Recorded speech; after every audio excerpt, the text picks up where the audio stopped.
सुबह सुबह कड़ाके की ठंड। हर तरफ कोहरा ही कोहरा नजर आ रहा था। सुबह के 5:30 बज चुके थे। दूर दूर तक कोई नजर नहीं आ रहा था।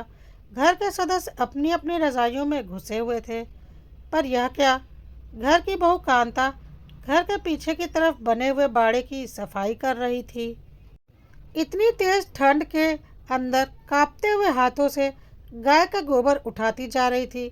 साथ ही साथ मन ही मन कुढ़ती जा रही थी, हे भगवान, जल्दी जल्दी काम निपटा लूं, नहीं तो अम्मा जी मेरा जीना दुश्वार कर देंगी। ऊपर से तबीयत भी ठीक नहीं है। मन ही मन सोचती जा रही थी। कितनी ही कोशिश कर रही थी, पर हाथ पैर तेज चल ही नहीं रहे थे। 5:30 बज चुके थे। अगर 6:30 बजे तक ये काम निपटा कर नहा धोकर चौके में नहीं घुसी तो अम्मा जी अपना राग शुरू कर देंगी। 6:30 बजे तक तो बिस्तर पर चाय चाहिए होती थी उनको। पति माधव को भी उसी टाइम जगाना होता था। उसके बाद वहीं बिस्तर पर बैठकर फरमान जारी करती रहेंगी। 7:30 बजे तक माधव का टिफिन भी तैयार करना होता है। आखिर नौकरी के लिए रोज शहर जो जाना पड़ता है। शादी को भी 7 महीने ही हुए हैं। शादी से पहले कितना कुछ कहा था इन लोगों ने, बेटा शहर में नौकरी करता है। हमारे यहाँ तो नौकर है काम करने के लिए, गाय तक पाल रखी हैं, खूब दूध दही होता है। हम तो ताज़ी चीज़ें ही खाते हैं। आराम से रहो, खाओ पियो, मस्त रहो। सोचा था कि शादी के बाद पति के साथ शहर में रहने को मिलेगा, पर हाय री किस्मत, कितनी कोशिश की थी कमरा लेकर वहीं शहर में रह लेते, लेकिन अम्मा जी के आगे किसी की ना चली। कहीं बहू बेटा शहर के हो गए तो लौट कर नहीं आएंगे। आखिर बेटे को ही रोज आना जाना करना पड़ता है। माधव ने अपनी बड़ी बहन को भी कहा था कि अम्मा को समझाए, पर उसने तो माधव को ही लताड़ दिया। औरत के आते ही अपनी अम्मा को अपने से अलग करना चाहता है। शर्म नहीं आती तुझे? इकलौता बेटा है।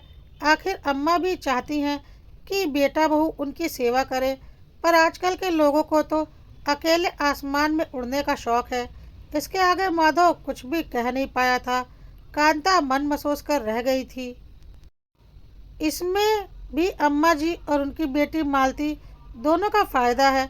यहाँ अम्मा जी को कोई काम नहीं करना पड़ता, बस बैठे बैठे ऑर्डर देती रहती हैं। वहाँ मालती के घर पर रोज फ्री का दूध दही पहुँच जाता है, तो उसे क्या परेशानी। ऊपर से दो दो गाय और पाल रखी है।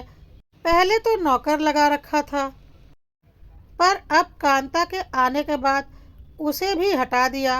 अब तो अम्मा जी भी पीछे बाड़े में आकर देखती भी नहीं। अम्मा जी ने जितना शादी से पहले कहा था, उन सब के ढोल के पोल तो अब पता चल रहे थे। जैसे तैसे काम निपटाकर नहा धोकर कांता रसोई घर में चाय बना ही रही थी कि अम्मा जी की आवाज़ आई। अरे ओ महारानी, सो गई क्या? आज चाय मिलेगी कि नहीं? बस अम्मा जी ला रहे हैं, कहकर कांता ने चाय 2 कप में डाली और अम्मा जी को देने चली गई। अम्मा जी, आपकी चाय। हमें तो लगा था कि आज हमें चाय नसीब ही नहीं होगी। कितनी देर लगा दी। जाकर माधव को भी चाय दे दे। और खबरदार, उसके पास बात करने बैठी तो समय व्यर्थ हो जाएगा। उधर मालती भी इंतजार करती होगी। पति के पास कब बैठना है कब नहीं, यह भी अम्मा जी डिसाइड करेंगी। मन ही मन कूटती हुई कांता माधव को चाय देने चली गई और फटाफट काम करने लगी। इतने में फिर अम्मा जी की आवाज़ आई, बहू, बर्तनों को धोकर ही उसमें दूध डालना। मालती ने कहा है कि उसकी सास आने वाली हैं, बर्तन बिल्कुल साफ सुथरे होने चाहिए। हाँ, हम तो गंदगी में ही रहते हैं, कांता मन ही मन बड़बड़ाती हुई बोली। अम्मा जी, बर्तन तो रात को ही धो दिए थे। रात को बर्तन धोकर रखी थी तो क्या बर्तन फिर से धो ले? काम करते ही जोर आता है तुझे। और सुन, सारा दूध डाल देना, और वह दही जमा कर रखा है वो भी अलग केतली में डाल देना। दूसरी गाय बीमार होने के चक्कर में रोज एक ही गाय से दूध मिल रहा है। वहाँ शहर में तो उसे कहाँ रोज ताज़ी चीज़ें खाने को मिलती होंगी। यह सुनकर कांता के हाथ जहाँ काम कर रहे थे वहीं रुक गए। मन ही मन सोचने लगी, सारा दूध भेजने के लिए कह रही हैं, फिर तो घर में कुछ भी नहीं बचेगा। फिर मेरी तबीयत भी तो ठीक नहीं रहती। डॉक्टर ने मुझे दूध लेने को कहा है। इतना काम करने के बावजूद भी मुझे कुछ भी खाने पीने को नहीं मिलता। माधव और अम्मा जी तो अभी नाश्ते के साथ एक एक गिलास दूध गटक लेंगे, पर मेरा क्या? मुझे तो चाय भी नहीं पीने देती। कहती है कि चाय पीकर रसोई का काम करेगी तो रसोई जूठी हो जाएगी। आखिर हिम्मत करके अम्मा जी के पास गई तो देखा अम्मा जी मोबाइल पर बात कर रही थी। कांता को दरवाजे पर खड़ा देखकर बोली, अरे तू अभी तक यहीं खड़ी है? जल्दी से दूध केतली में डाल। वहाँ मालती दूध का इंतज़ार कर रही है। देख उसका फ़ोन भी आ गया। आखिर हिम्मत कर कांता बोली, पर अम्मा जी सारा दूध भेज देंगे तो घर के लिए दूध नहीं बच पाएगा। अब क्या करना है दूध का? नाश्ते में सब दूध ले ही लेंगे और कोई मेहमान आए तो पड़ोस की दुकान से मोल ले आएंगे। पर अम्मा जी मुझे बहुत कमज़ोरी हो रही है और आपको पता है ही कि डॉक्टर ने कहा था सुबह शाम एक एक गिलास दूध लिया करो। अब इन सब चोचलों से कुछ नहीं होता। शरीर को जैसा बनाओ वैसा ही बन जाता है। इसलिए काम चोरी छोड़कर जरा जल्दी जल्दी हाथ पैर चलाओ ताकि शरीर मजबूत बने। और वैसे भी मेरी बच्ची के दूध पर नज़र मत मार। भला कभी सुना है कि बहुओं को भी दोनों टाइम दूध पीने को मिलता है? अम्मा ने अपना मोबाइल स्पीकर चालू कर दिया। ले सुन मालती, आजकल की बहू के नखरे। अरे अम्मा, अपनी बहू से तो पूछो कि उसके मायके में दूध दही की नदियाँ बहती थी क्या? अरे ससुराल में ऐशो आराम मिल रहा है तो सिर पर चढ़कर नाच रही है। जरा संभाल के रखना। महारानी की तरह जिंदगी जीने की आदत हो गई है उसे, कहकर मालती जोर जोर से हंसने लगी। कांता को अभी भी वहाँ खड़ा देखकर अम्मा जी बोली, अभी भी कुछ सुनना है क्या? जाकर अपना काम कर। उस समय तो कांता ने कुछ नहीं कहा, चुपचाप रसोई में जाकर दूध दही केतली में डालकर दे दिए। लेकिन दिमाग में उसके बहुत कुछ चल रहा था। पूरे दिन का काम यूं ही चलता रहा। शाम को अम्मा अपनी आस पड़ोस की महिला मंडली के साथ बैठी पंचायती कर रही थी कि उसी समय मालती का फ़ोन आया। या क्या अम्मा, तुमने गाय मेरे घर क्यों भेज दी? कौन सी गाय? कैसी बात कर रही है तू? अरे वही गाय जो रामदीन काका मेरे घर के सामने बांध कर चले गए। अरे मैं तो घर पर भी नहीं थी।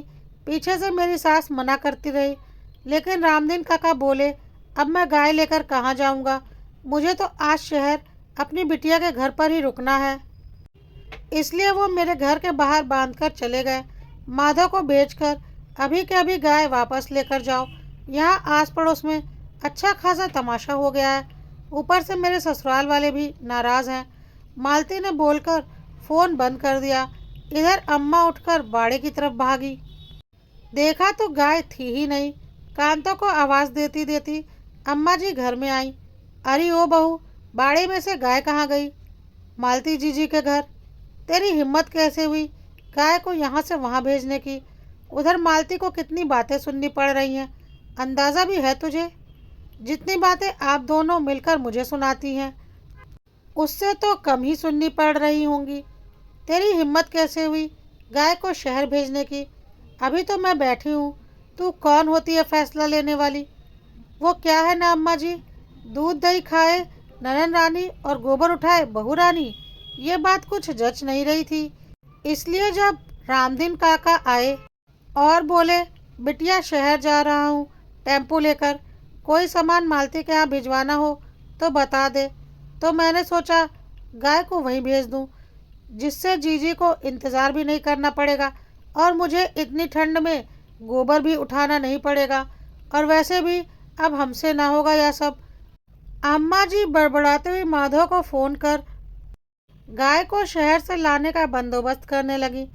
आखिरकार माधव गाय को रात में ही टेम्पो से शहर से लेकर आया।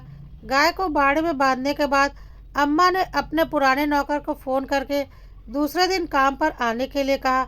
इधर मालती की सास ने भी मालती को खूब डांट लगाई।